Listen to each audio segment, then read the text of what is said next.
Osmanlı sarayında tek bir kural vardı. Hareme erkek giremez. Ama biri girdi. Çocukken hadım edildi. Ailesi, geleceği, her şey elinden alındı. Yıllar geçti, o çocuk büyüdü. Ve padişahın en gizli sırlarına hakim, sarayın en güçlü ismi oldu. Sonunda emekli oldu. Ne karısı vardı ne de ardında bırakacağı bir çocuğu. Peki yıllarca sarayda biriktirdiği o dudak uçuklatan servet kime kalacaktı? Memleketi Yakova'ya döndü ve o devasa serveti hiç beklemediğiniz birine bıraktı. Ama Kosova'nın derinliklerinde sırlar sadece bununla bitmiyor. Bir padişah savaş meydanında şehit edildiğinde ne olur? Tarihte cephede şehit edilen tek Osmanlı sultanı. Biri iç organlarını, diğeri bedenini saklayan iki farklı türbe. Ve tam 162 yıldır Kosova'da dededen toruna bu mezarın nöbetini tutan gizemli bir aile. Evlerinize Kosova'dan konuk oluyorum. Ben Tolga Öztürk. Bu videonun tamamı Tolga Öztürk YouTube kanalında.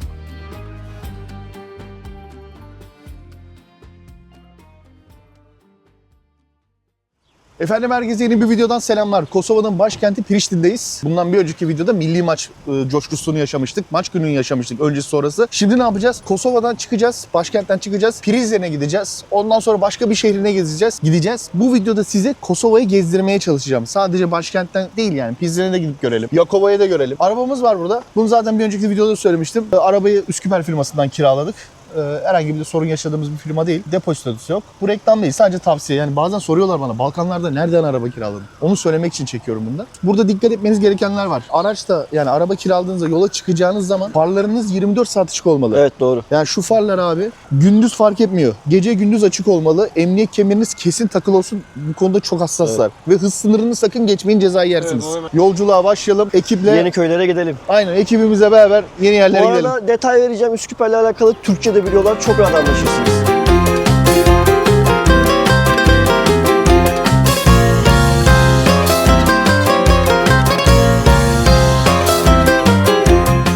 Prizren'e geldik. Şu anda şehre gireceğiz. Sanki böyle Bursa'ya gelmiş gibi hissediyorum kendimi. Karşıda sanki Uludağ var. Bursalılar iyi bilir. Böyle bir Bursa havasını aldım şu an. Bakalım şehir merkezi nasıl? Efendim Prizren'e geldik. Bakın burada hemen şunu da göstermek istiyorum size. Prizren Belediyesi yazıyor. Burada Türkçe'de resmi diller arasında. Prizren'de telefon faturanız, elektrik faturanız geldiğinde Türkçe yazı da var. Yani Türkçe burada resmi bir dil. Bunu göstermek istedim. Prizren Belediye binasının tam önündeyiz. Türk şehri Prizren'deyiz. Hemen burada da Arnavutluğun, Kosova'nın ve Kosova Kurtuluş Ordusu'nun bayrağı var. UÇK'nın. Şuranın ne olduğunu biliyor musun? Tepedeki kale var ya.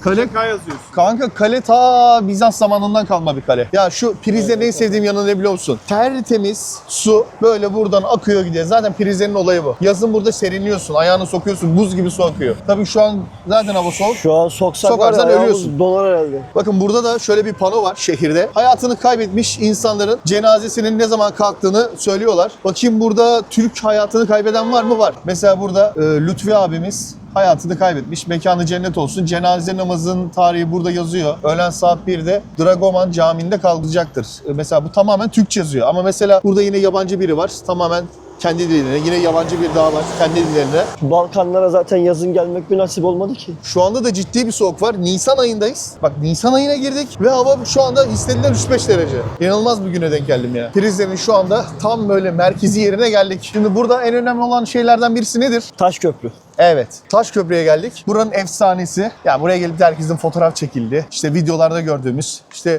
YouTube bizden şunu istiyor. İnsanlar videolarınıza ne kadar yorum yapar ve beğenirse o kadar bu videoyu öneririm diyor. Prizren denildiği zaman bir fotoğraf olur ya. O fotoğrafta gördüğümüz yer işte burası.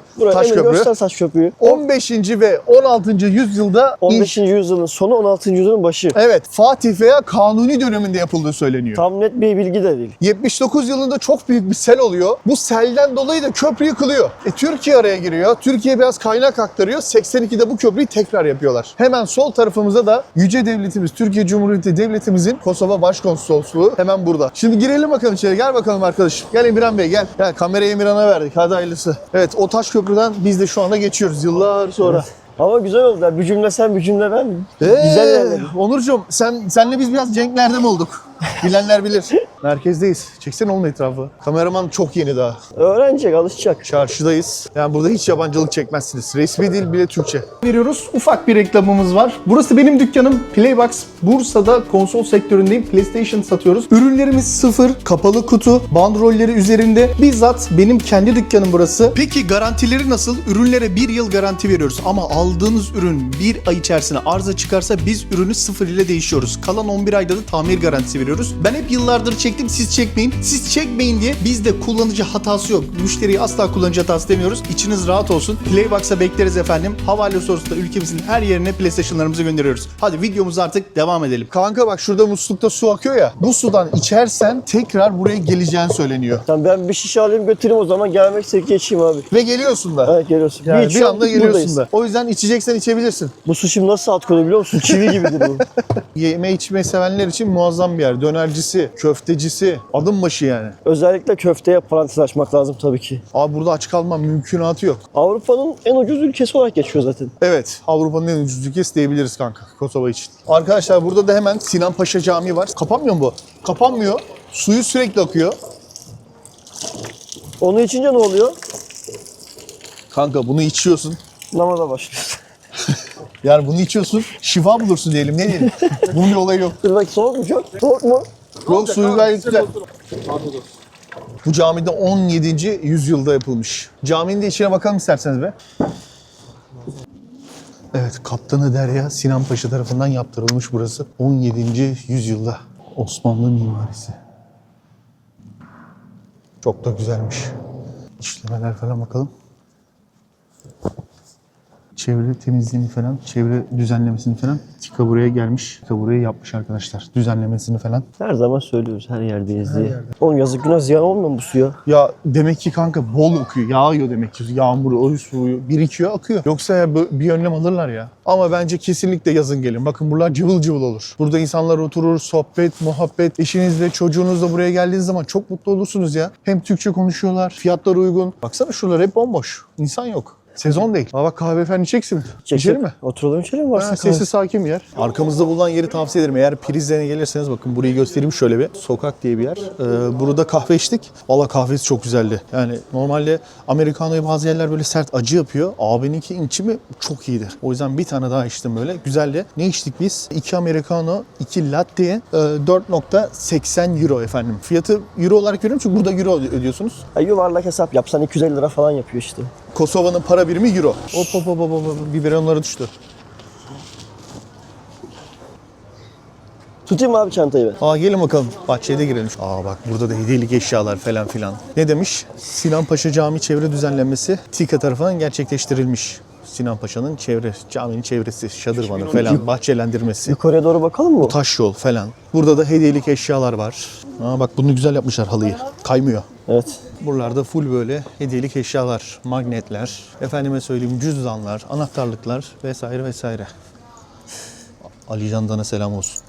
Burada da şöyle güzel bir Prizren yazısı. Hemen burada Arnavutluk bayrağı. Akşam demek ki buranın ışıkları güzel yanıyor. Burada güzel bir şey olur ha. Evet. Arka taraf da çok güzel böyle. Prizren'e çok zaman ayıramadık. Kosova'da sadece bir günümüz var. Milli maç için gelmiştik. Bir günümüz olduğu için, hava da hep yağmurlu olduğu için şimdi Prizren'i ufaktan bir gezeceğiz. Hemen buradan da başka bir şehre gideceğim. En azından size başka bir şehrini de göstereceğim. Ve efsane Prizren manzarası. Hemen şurada gördüğünüz şehrin kalesi Bizans döneminde yapılmış, daha çok eski. Vay be, zamanında Fatih buraya geliyor. Burayı fethediyor ve ordusuyla ilk namazı kıldığı yere gidiyoruz şimdi. Burayı fethettikten sonra Fatih diyor ki namaz kılınacak. Fetih namazı. O namaz için bir yer yaptırıyor. Ordunun ilk namaz kıldığı yer. Yağmurlu da olsa, zor şartlar da olsa gezeceğiz. Geldik buraya kadar. Yılmak yok abi. Emir, elinle kameraya böyle bir çatı yap da kameramız ıslanmasın be. Burada bir köprü daha var ama bakın bu köprü tarihi değil. Bu sonradan yapılan bir köprü. Hani öyle bir tarihi bir olayı yok bu köprünün.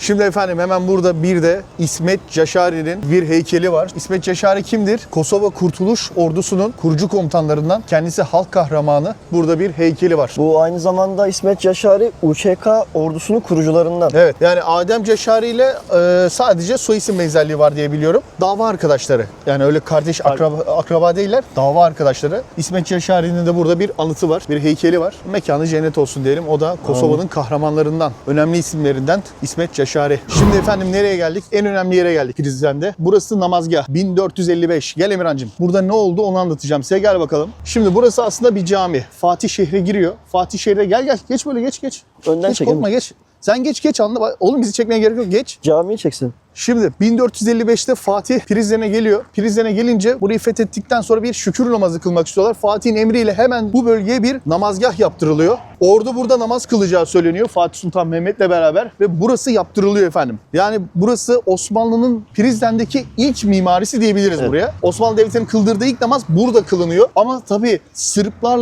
zamanında burayı ele geçiriyorlar. Sırplar burayı yıkıyor. Minaresini kırıyor, burayı dümdüz ediyor. Mahvediyorlar burayı. Sonra tabii Türkiye Devleti geliyor buraya ve burayı tekrardan bir restore ediyor. Burayı bu haline getiriyorlar. Balkan Savaşları sırasında burası sağlık ocağı olarak da hizmet vermiş. Yani normalde burası bir cami aslında. Açık bir cami, üstü açık bir cami burası. Ve burada da ne yazıyor? Kosova halkının manevi desteğiyle aslında uygun olarak tekrardan yapılmış. Ne zaman yapılmış efendim? Hemen tarih burada yazıyor. 12 Ekim 2021-2022 yılları arasında Türk ordusu biliyorsunuz ki buraya geliyor ve burayı da yaptırılıyor. Kosova barış gücü olarak Türkiye geliyor buraya o yıllarda. Vay be. Yani burayı aslında yıkıyorlar ama sonradan tekrar bizimkiler yapıyor. Cihan Sultanı Fatih Sultan Mehmet Han buraya gelip ordusuna burada namazı kıldırıyor efendim. Burası o yüzden çok değerli bir yer. Burada normalde de Kosova'da kullanılıyor mu, bayram namazı kılınıyor mu bilmiyorum ama sanmıyorum. Çok öyle bir ortam yok burada. Ama burası oldukça değerli. Çok benim için de çok önemli bir yerdi burası.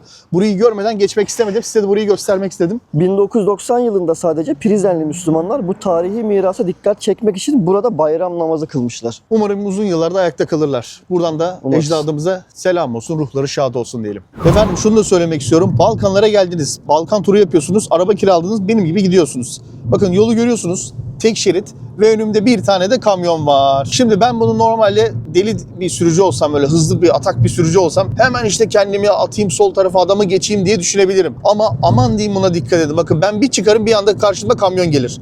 Böyle göz göze kalırsınız. Buna çok dikkat edin. Balkanlarda sakin kullanın. Siz buraya gezmeye geldiniz. Ailenizle, çocuklarınızla gezmeye geldiniz. Sakın onları riske atmayın. Yol tek şeritte, adam yavaş gidiyor. Sıkmayın canınızı. Yarım saat geç gidin. Hiç dert değil. Aman diyeyim buna dikkat edin ve bir yerde 50 yazıyorsa sınırı 60 ile gitmeyin. Hemen bir şekilde adamlar, polis bir yerden çıkıyor. Çeviriyor sizi, sağlam ceza yazıyorlar. Farlarınız açık olsun, kemeriniz takılı olsun. Sollama yapmayın, hız sınırını aşmayın. Aman bunlara dikkat edin. Tatiliniz zehir olmasın. Ufak bir hatırlatma olsun sizin için. Yolumuza devam ediyoruz.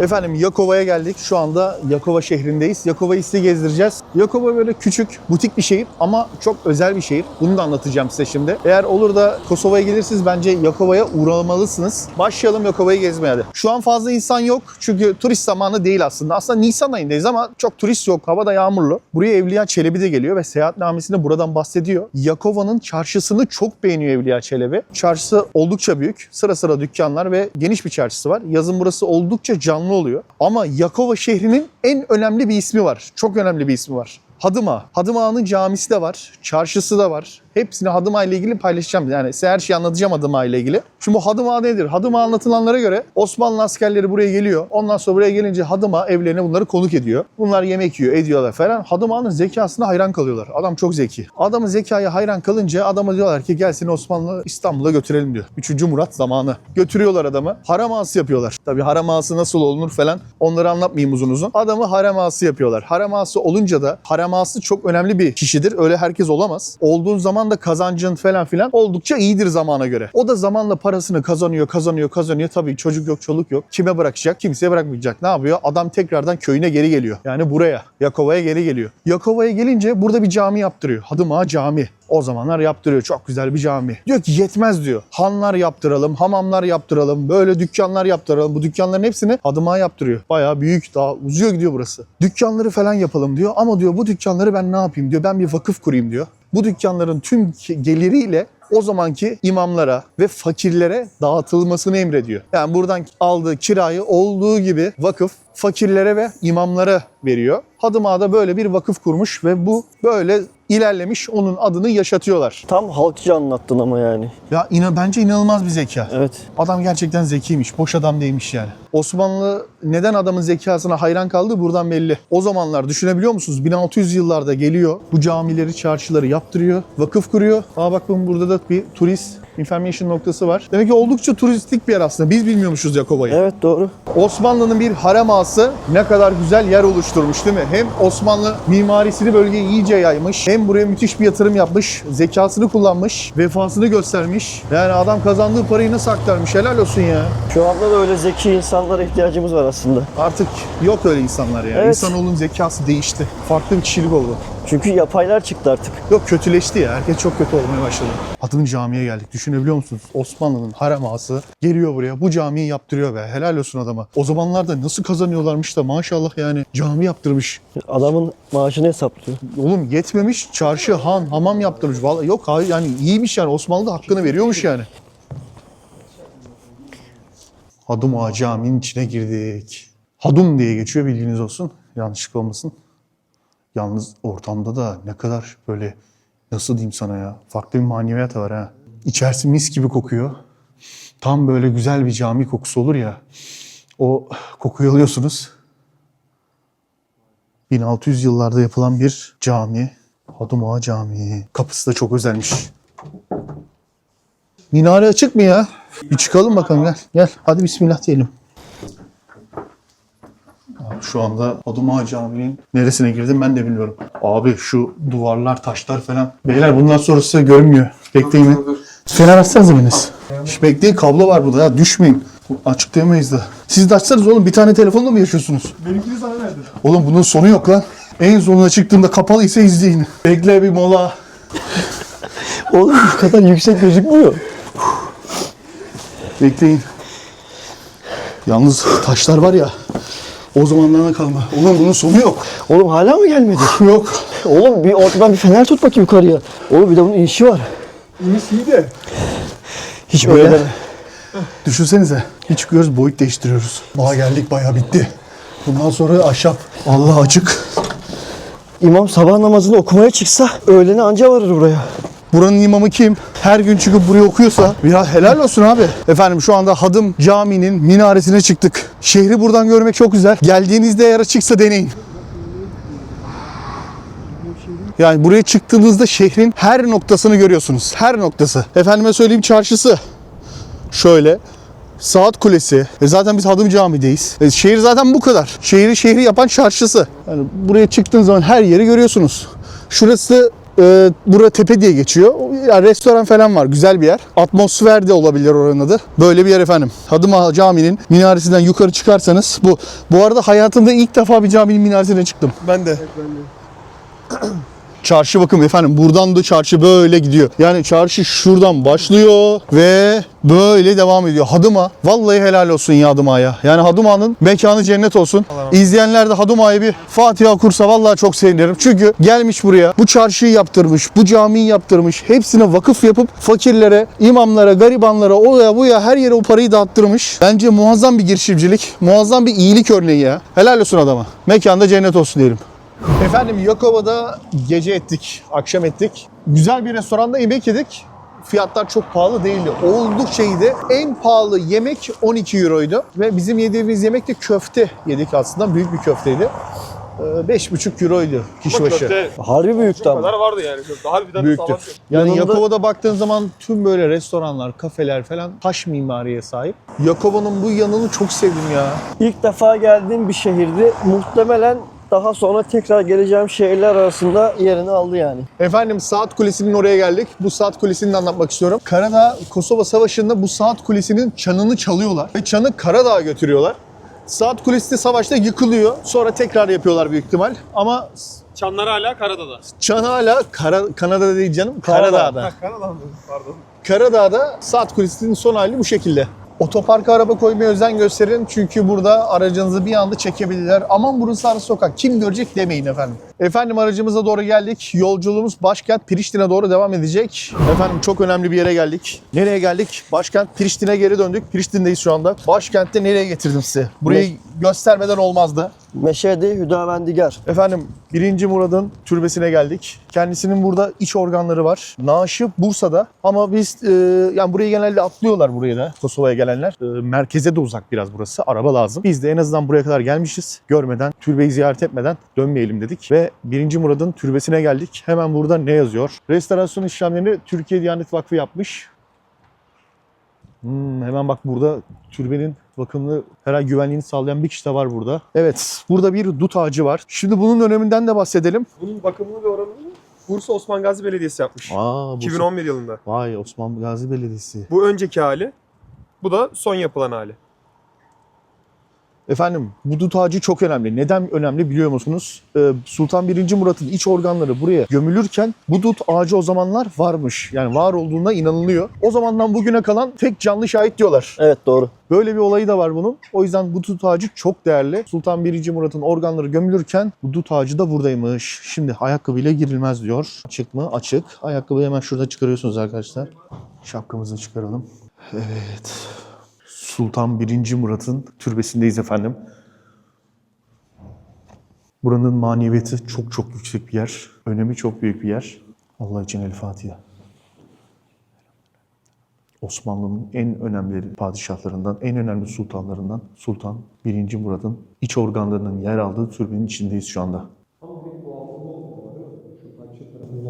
Yani şöyle değişik kaynaklara göre şehit edildiği noktaya direkt türbenin yapıldığı söyleniyor. Bazı bilgilere göre, kaynaklara göre işte biraz daha ilerlerde bir yerlerde şehit edilip de buraya tekrardan getirildiği söyleniyor ama bunların tabii hepsi ne kadar doğru bilmiyoruz. Sultan 1. Murat'ın türbesinin çevre düzenlenmesi, bakımı, her şey çok güzel yapılmış. Gerçekten tertemiz. Ecdadımıza yakışır bir türbe. Bakanlara, yapanlara, sahip çıkanlara teşekkür ediyorum valla. İki önemli bilgi daha söyleyeyim. Osmanlı padişahları arasında savaş meydanında şehit edilen ilk ve tek padişah Sultan 1. Murat. Şimdi Sultan 1. Murat burada nasıl şehit oluyor? Savaş alanını geziyor. Savaş alanını gezerken bir tane şövalye Miloš Obilić, Sırp. Miloš Obilić sultanla bir şey söyleyeceğim diyor. Sultana çok önemli vermem gereken bilgi var diyor ve Müslüman olmak istiyorum diyor. Ayaklarına kapanmak istiyorum diyor. Sultanı karşısına getiriyorlar ve çıkardığı hançerle sultanı hançerliyor. Şehit ediyor orada. Ondan sonra da getirip hemen bu dut ağacının yanına gömüldü, içeride türbesi. Söyleniyor. İç organlarını neden çıkarıyorlar? Yani Bursa'ya bedenini götürecekler ama yolda tabii bedenin tahrip olması, bedenin kokması. O zamanki şartlarda tabii normal böyle bir günde, iki günde gidebilecek bir ihtimal yok yani. O açıdan dolayı göğüs bölgesindeki özellikle organları çıkartıyorlar. Kalpti,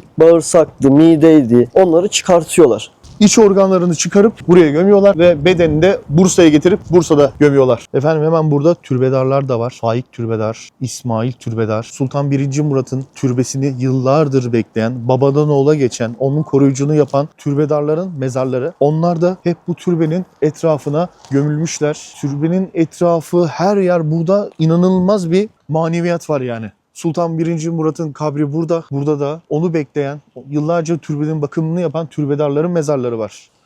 İsmail Türbedar, Ayşe Türbedar, Fatma Türbedar. Onlar da yıllarca türbenin bakımını yaptılar, sahip çıktılar ve bugün onlar da burada yatıyorlar efendim. Murat Türbedar. Bunlar hep türbedarlarımızın mezarları. Onların da mekanı cennet olsun. Burada mı? Ne yazıyor burada? İşte burada diyor ki 1. Murat'ın Allah ve vatan uğruna vefat ettiğini, İslam yolunda vefat ettiğini, burada şehit düştüğünü, bu yerin mübarek bir yer olduğunu ve burada yatanın şanlı bir hükümdar olduğunu falan vurguluyorlar. Altta da zaten şöyle göstereyim. Şurada da rakam var zaten. Kaç yazıyor? 1389 yazıyor. Tam oranın tarihi. Hani bir mezar veya bir anıt değil. Sadece kitabı bu. Bu bilgi için de Emirhan Bey'e teşekkür ederiz. 1. Murat'ın türbesi bu şekilde efendim. Görmek isteyenler, merak edenler, ben de geleceğim Kosova'ya, hemen buraya uğrayacağım diyenler varsa da durumu bu şekilde. Ve burada dut ağacı hala yaşıyor. O zamanki tarihe şahitlik eden tek canlı bu dut ağacı efendim. Osman Gazi Belediyesi'ne de ayrıca teşekkür ediyorum. Bursa Osman Gazi Belediyesi'ne. Onlar da bu anıta sahip çıktılar. Teşekkür ederiz. Bursa'mıza selam olsun buradan. Ben de bir Bursalı olarak vallahi gurur duydum yani. Burada şu anda kalan türbedarın evi var büyük ihtimal. Rahatsız da etmek istemiyorum. Birkaç dakikadır bahçede dolanıyoruz. Belki görmüşlerdir. Belki uyuyorlardır. Bilmiyorum. Kapısını da çalmak istemiyorum şimdi. Rahatsızlık vermeyelim. 1. Murat'ın mekanı cennet olsun. Onun sayesinde de Osmanlı Balkanlarda kalıcı oldu. Hemen şurada bir ev daha var. O ne? Müzesi olabilir. Bakın mescit, tuvalette yapılmış. Gerçekten çevre düzenlenmesi, içerisi çok güzel yapılmış. Devletimizin büyüklüğüne yakışır şekilde yapılmış. Kamera sistemleri de var. Onlar da her dakika izleniyor burası. Yani burası gerçekten Türk Devleti'nin sancağı resmen diyebilirim yani burası. Yani 1. Murat yalnız bırakılmamış. Kadınlar için tuvaleti. Tuvaletine bakalım ne durumda. Abdest bölümü, tuvaleti. Vallahi tertemiz. Tuvalete niye baktım? Durumunu merak ettim ama temiz yani. Türkiye Cumhuriyeti'nin göz bebeği TİKA buraya ne yapmış? Sultan Murat Hüdavengi Türbesi'nin selamlık binası. Tanıtım evi. Bu binayı TİKA yapmış. Aç bakalım Veysel Efendi. Haydi bismillah. Açık mı? Ayakkabıyla mı giriyoruz? Ayakkabı. Gelebiliyor muyuz abi? Ayakkabılarla mı giriyoruz? Abi evet diyor. Aa öyle mi? Efendim şimdi müzenin içerisinde çekmedim.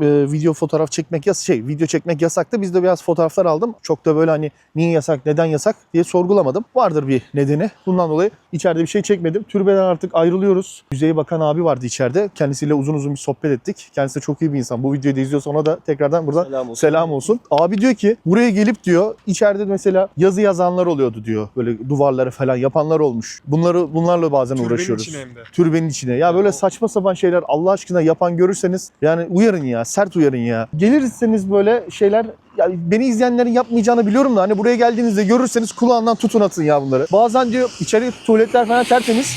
Bazen diyor mesela tuvalette diyor sabun bitiyor diyor. Kızıyorlar işte sabun niye bitti falan. Ya diyor günde buraya binlerce kişi gelebiliyor yazın diyor.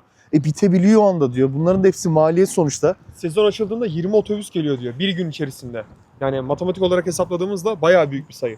Ya herkese sabun, herkese tuvalet kağıdı, o su, bu su, cartı, curtu yani yetemeyebiliyor.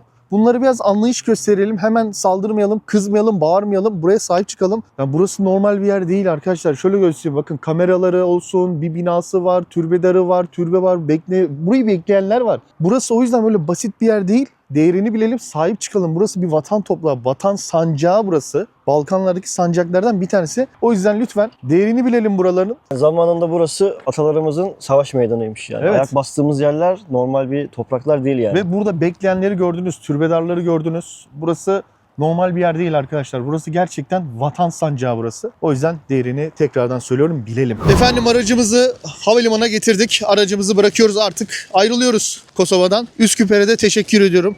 Sorunsuz bir teslimat oldu. Alırken de verirken de hiçbir sorun yaşamadık. Ve Kosova videomuzu da artık bitiriyorum. İzlediğiniz için herkese teşekkür ediyorum. Kendinize iyi bakın. Artık bir sonraki videoda görüşürüz. İzlediğiniz için teşekkür ederim. Başka bir videoda görüşürüz. Allah'a emanet olun. Abone değilseniz de abone olmayı unutmazsanız çok sevinirim. Biz artık uçuş için havalimanına geçiyoruz. Buradan geçelim.